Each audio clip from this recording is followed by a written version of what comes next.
everybody, David Schuster here. The Trump-appointed prosecutor who recently indicted former FBI Director James Comey is now getting slammed by a federal judge. According to court transcripts, Lindsey Halligan filed the wrong charging documents.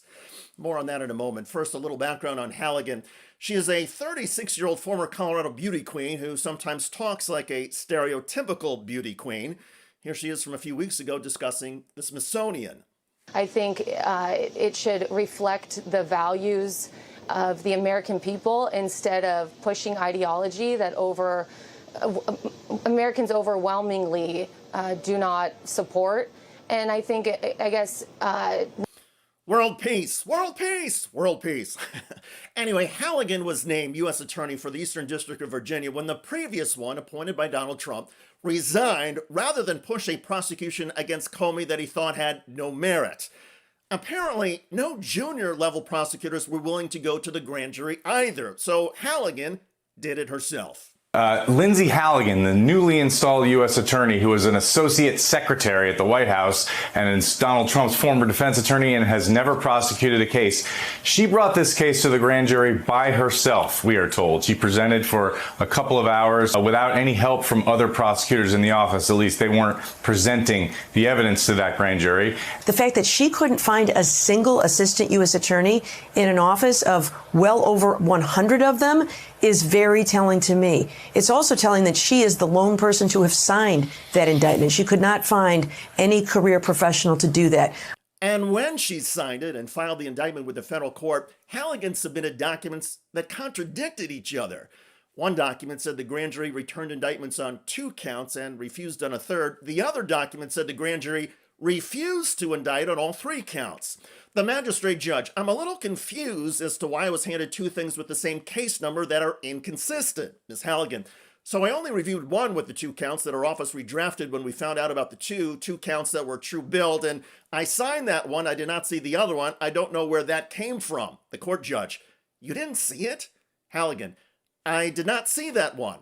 The court judge, so your office didn't prepare the indictment that they... Halligan, no, prepared 3 counts. I only signed the 1, the 2 count.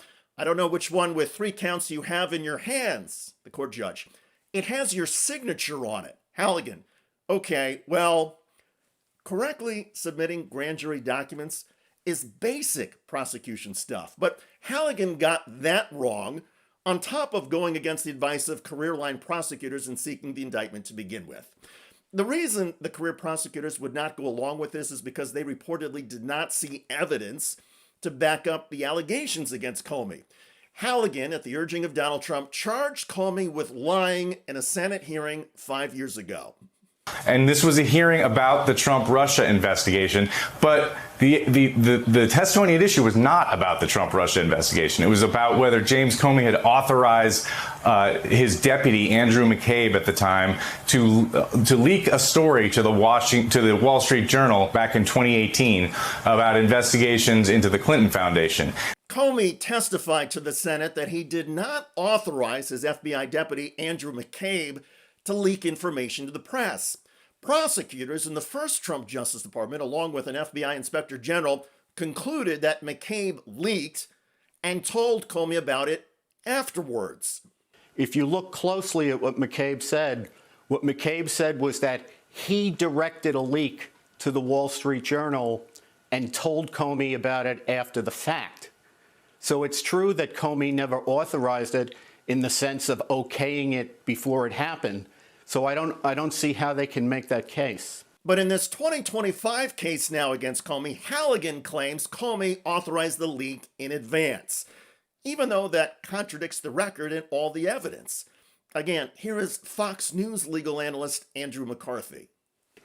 And what the Inspector General found, and this isn't even just what the Inspector General found, this is McCabe's own version of events. Right. McCabe said that he directed the leak and he told Comey about it afterwards.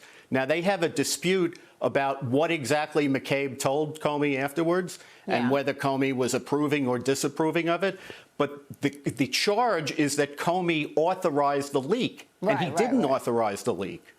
Based on the evidence and the sloppy nature of the Halligan indictment, legal experts say that under normal circumstances, a judge would dismiss the indictment, throw it out. But given the political environment, Donald Trump's comments on the case, and the potential for threats and violence against the judge, many legal experts, including Andrew McCarthy, believe the judge will let the case go to trial. So I think this judge should throw the case out, but I'm afraid that he won't throw the case out because everyone will say he's a Biden judge and the fix is in.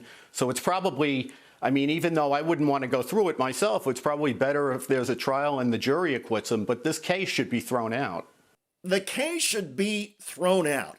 And that's because there is not evidence to support the prosecution. Lindsey Halligan went against the advice of all the career prosecutors in the Eastern District of Virginia, and Halligan demonstrated she doesn't know the basics of federal criminal rules of procedure.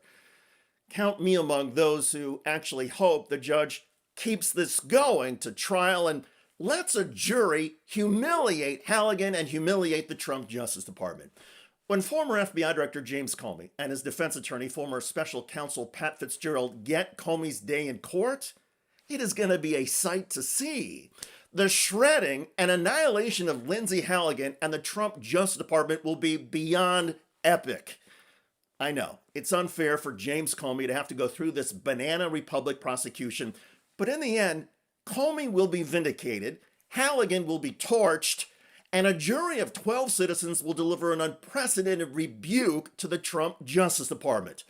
Donald Trump may think that his beauty queen prosecutor has done him a favor by charging James Comey, but this case is already blowing up in Donald Trump's face and proving that all the Trump and his sycophants can offer is incompetence, delusions, and lies. Keep the courtroom transcripts coming. By the way, Donald Trump's ICE agents have been recorded on camera attacking legal, peaceful residents.